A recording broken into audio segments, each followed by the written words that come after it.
बिस्मिल्लाहिर्रहमानिर्रहीम। अस्सलामु अलैकुम। पाकिस्तान में पहली मर्तबा मैं professor Hasan spoken English course फार्मूले की मदद से करवा रहा हूँ। अगर आपको फार्मूला आता है, just substitute the words, just speak the words on the proper places and you can speak thousands of sentences in a day. मैंने लास्ट कई लेक्चर्स में आपको बताया कि हर जुमले में मैं और आप जो भी जुमला बोलते हैं उसमें तीन चीज़ें इंपॉर्टेंट हैं। नंबर 1 है सब्जेक्ट, नंबर 2 है verb and the third one is object. Subject क्या होता है?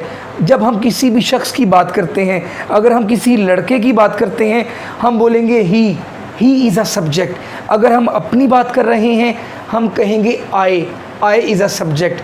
अगर हम किसी लड़की की बात कर रहे हैं, शी इज़ अ सब्जेक्ट। अगर हम ज़्यादा लोगों की बात कर रहे हैं, दे इज़ अ सब्जेक्ट। अगर हम जो हमारे सामने शख्स मौजूद है उसकी बात कर रहे हैं, तुम, यू इज़ अ सब्जेक्ट। अगर हम कोई नाम लेते हैं, Mohsin, Mudassir, Ahmed, Zulfiqar, Raza, Anjum, these all are subjects. उसके बाद है वर्ब। अगर आपने खेलने की बात करनी है, that is a verb. Play is a verb. अगर आपने लिखने की बात करनी है, राइट इज़ अ वर्ब। अगर आपने सुनने की बात करनी है, लिसन इज़ अ वर्ब। अगर आपने सोचने की बात करनी है, थिंक इज़ अ वर्ब। अगर आपने पकड़ने की बात करनी है, कैच इज़ अ वर्ब। अगर आपने गिरफ्तार करने की बात करनी है, अरेस्ट इज़ अ वर्ब। अगर आपने बैठने की बात करनी है, सिट इज़ अ वर्ब। अगर आपने भागने की बात करनी है, रन इज़ अ वर्ब। तीसरे नंबर पे है ऑब्जेक्ट। वो शख्स, वो चीज़ जिस पर कोई काम होता है उसको ऑब्जेक्ट कहा जाता है। बिल्ली दूध पीती है, कैट ड्रिंक्स मिल्क। इस जुमले में कैट एक सब्जेक्ट है, ड्रिंक एक वर्ब है और मिल्क, दूध, एक ऑब्जेक्ट है। आज मैं आपके लिए बहुत इंपॉर्टेंट टॉपिक लेकर आया हूँ, use of May.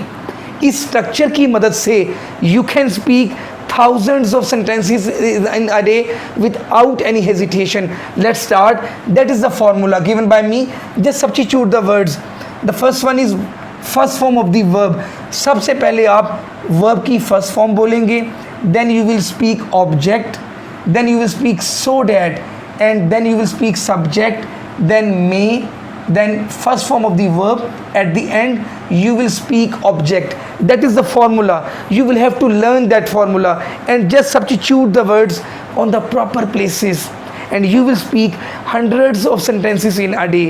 Let's start. Sentence number 1 is खून का इंतज़ाम करो ताकि हम मरीज़ की जान बचा सकें। Arrange the blood so that we may save the life of the patient. TV लगा दो ताकि मैं मैच देख सकूं। Switch on the television so that I may watch the match. हाथ बढ़ाओ ताकि तुम फल तोड़ सको। Raise your hand so that you may pluck the fruit. एक रुपया इकट्ठा करो ताकि तुम अपने बच्चे की फीस दे सको। Collect every penny so that you may pay the fee of your child.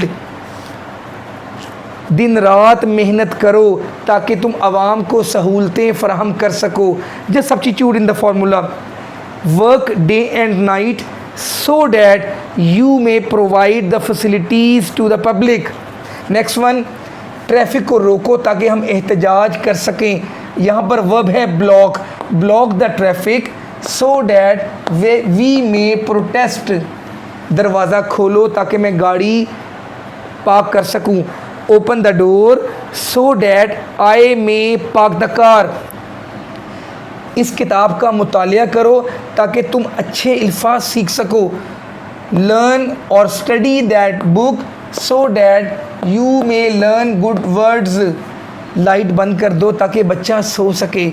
Switch off the light so that the child may sleep.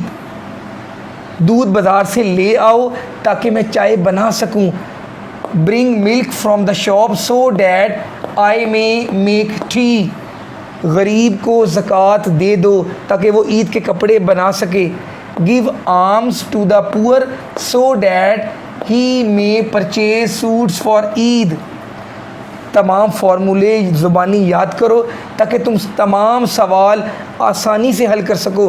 Learn all the formula so that you may solve all the questions easily. मुझसे आहिस्ता बात करो ताकि मैं तुम्हारी बात को आसानी से समझ सकूं। Talk slowly so that I may understand you. Officer को तमाम मालूमात फ़राहम करो ताकि वो कार्रवाई शुरू कर सके। Provide all the information to the officer so that he may start the proceedings. कश्ती में बैठ जाओ ताकि तुम दरिया उबूर कर सको। Sit in the boat so that you may cross the river. Kashmir की सैर करो ताकि तुम लुत्फ़ अंदोज़ हो सको। Visit the Kashmir so that you may enjoy. अपने घर से जल्दी निकलो ताकि तुम अपनी मंजिल पर वक्त पर पहुंच सको। Just learn the formula and substitute the words on the proper places in the formula. आपको सब्जेक्ट याद है, आपको वर्ब याद है, आपको ऑब्जेक्ट याद है, जस्ट आपने फार्मूले में पुट करना है। लीव योर होम क्विकली, यहाँ पर वर्ब है छोड़ना, घर से निकलना। Leave your home quickly so that you may reach your destination easily. आपने आज, आपका ये होमवर्क है, ये असाइनमेंट है, आपने कम से कम 100 सेंटेंसेस इस टॉपिक पर मे के यूज़ पर बोलने हैं और आज के लेक्चर पे ज़रूर कमेंट कीजिएगा। और मेरी प्रोफेसर हसन की आपसे रिक्वेस्ट है, मेरे चैनल को सब्सक्राइब करें, लाइक और शेयर करें ताकि आपको मेरी नेक्स्ट वीडियोस के नोटिफिकेशंस मिलते रहें। अस्सलामु अलैकुम।